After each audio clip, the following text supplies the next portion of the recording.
Chapter 4: The Gadget Lover. Narcissus as Narcosis. The Greek myth of Narcissus is directly concerned with a fact of human experience, as the word Narcissus indicates. It is from the Greek word narcosis, or numbness. The youth Narcissus mistook his own reflection in the water for another person. This extension of himself by mirror numbed his perceptions until he became the servo mechanism of his own extended or repeated image. The nymph Echo tried to win his love with fragments of his own speech, but in vain. He was numb. He had adapted to his extension of himself and had become a closed system. Now the point of this myth is the fact that men at once become fascinated by any extension of themselves in any material other than themselves. There have been cynics who insisted that men fall deepest in love with women who give them back their own image. Be that as it may, the wisdom of the Narcissus myth does not convey any idea that Narcissus fell in love with anything he regarded as himself. Obviously, he would have had very different feelings about the image had he known it was an extension or repetition of himself. It is, perhaps, indicative of the bias of our intensely technological and, therefore, narcotic culture that we have long interpreted the Narcissus story to mean that he fell in love with himself, that he imagined the reflection to be Narcissus. Physiologically, there are abundant reasons for an extension of ourselves involving us in a state of numbness. Medical researchers like Hans Seeley and Adolf Jonas hold that all extensions of ourselves, in sickness or in health, are attempts to maintain equilibrium. Any extension of ourselves they regard as auto-amputation, and they find that the auto-amputative power or strategy is resorted to by the body when the perceptual power cannot locate or avoid the cause of irritation. Our language has many expressions that indicate this self-amputation that is imposed by various pressures. We speak of wanting to jump out of my skin or of going out of my mind, being driven batty or flipping my lid. And we often create artificial situations that rival the irritations and stresses of real life under controlled conditions of sport and play. While it was no part of the intention of Jonas and Seeley to provide an explanation of human invention and technology, they have given us a theory of disease, discomfort, that goes far to explain why man is impelled to extend various parts of his body by a kind of auto-amputation. In the physical stress of superstimulation of various kinds, the central nervous system acts to protect itself by a strategy of amputation or isolation of the offending organ, sense, or function. Thus, the stimulus to new invention is the stress of acceleration of pace and increase of load. For example, in the case of the wheel as an extension of the foot, the pressure of new burdens resulting from the acceleration of exchange by written and monetary media was the immediate occasion of the extension or amputation of this function from our bodies. The wheel as a counter-irritant to increased burdens, in turn, brings about a new intensity of action by its amplification of a separate or isolated function, the feet in rotation. Such amplification is bearable by the nervous system only through numbness or blocking of perception. This is the sense of the Narcissus myth. The young man's image is a self-amputation or extension induced by irritating pressures. As counter-irritant, the image produces a generalized numbness or shock that declines recognition. Self-amputation forbids self-recognition. The principle of self-amputation as an immediate relief of strain on the central nervous system applies very readily to the origin of the media of communication from speech to computer. Physiologically, the central nervous system, that electric network that coordinates the various media of our senses, plays the chief role. Whatever threatens its function must be contained, localized, or cut off, even to the total removal of the offending organ. The function of the body, as a group of sustaining and protective organs for the central nervous system, is to act as buffers against sudden variations of stimulus in the physical and social environment. Sudden social failure or shame is a shock that some may take to heart or that may cause muscular disturbance in general, signaling for the person to withdraw from a threatening situation. Therapy, whether physical or social, is a counter-irritant that aids in that equilibrium of the physical organs which protect the central nervous system. Whereas pleasure is a counter-irritant, e.g., sports, entertainment, and alcohol, comfort is the removal of irritants. Both pleasure and comfort are strategies of equilibrium for the central nervous system. With the arrival of electric technology, man extended, or set outside himself, a live model of the central nervous system itself. To the degree that this is so, it is a development that suggests a desperate and suicidal auto-amputation, as if the central nervous system could no longer depend on the physical organs to be protective buffers against the slings and arrows of outrageous mechanism. It could well be that the successive mechanizations of the various physical organs since the invention of printing have made too violent and superstimulated a social experience for the central nervous system to endure.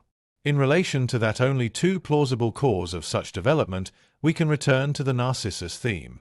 For if Narcissus is numbed by his self-amputated image, there is a very good reason for the numbness. There is a close parallel of response between the patterns of physical and psychic trauma or shock. A person suddenly deprived of loved ones and a person who drops a few feet unexpectedly will both register shock. Both the loss of family and a physical fall are extreme instances of amputations of the self. Shock induces a generalized numbness or an increased threshold to all types of perception. The victim seems immune to pain or sense. Battle shock created by violent noise has been adapted for dental use in the device known as Audiac. The patient puts on headphones and turns a dial raising the noise level to the point that he feels no pain from the drill. The selection of a single sense for intense stimulus, or of a single extended, isolated, or amputated sense in technology, is in part the reason for the numbing effect that technology as such has on its makers and users. For the central nervous system rallies a response of general numbness to the challenge of specialized irritation. The person who falls suddenly experiences immunity to all pain or sensory stimuli because the central nervous system has to be protected from any intense thrust of sensation. Only gradually does he regain normal sensitivity to sights and sounds, at which time he may begin to tremble and perspire and to react as he would have done if the central nervous system had been prepared in advance for the fall that occurred unexpectedly. Depending on which sense or faculty is extended technologically or auto-amputated, the closure or equilibrium seeking among the other senses is fairly predictable. It is with the senses as it is with color. Sensation is always 100%, and a color is always 100% color. But the ratio among the components in the sensation or the color can differ infinitely. Yet if sound, for example, is intensified, touch and taste and sight are affected at once.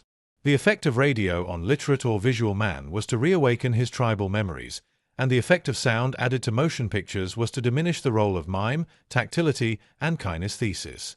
Similarly, when nomadic man turned to sedentary and specialist ways, the senses specialized too. The development of writing and the visual organization of life made possible the discovery of individualism, introspection, and so on. Any invention or technology is an extension or self-amputation of our physical bodies, and such extension also demands new ratios or new equilibriums among the other organs and extensions of the body. There is, for example, no way of refusing to comply with the new sense ratios or sense closure evoked by the TV image. But the effect of the entry of the TV image will vary from culture to culture in accordance with the existing sense ratios in each culture. In Audile Tactile Europe, TV has intensified the visual sense, spurring them toward American styles of packaging and dressing. In America, the intensely visual culture, TV has opened the doors of audile tactile perception to the non-visual world of spoken languages and food and the plastic arts. As an extension and expediter of the sense life, any medium at once affects the entire field of the senses, as the psalmist explained long ago in the 113th Psalm. Their idols are silver and gold, the work of men's hands. They have mouths, but they speak not. Eyes they have, but they see not. They have ears, but they hear not. Noses have they, but they smell not. They have hands, but they handle not. Feet have they, but they walk not. Neither speak they through their throat. They that make them shall be like unto them.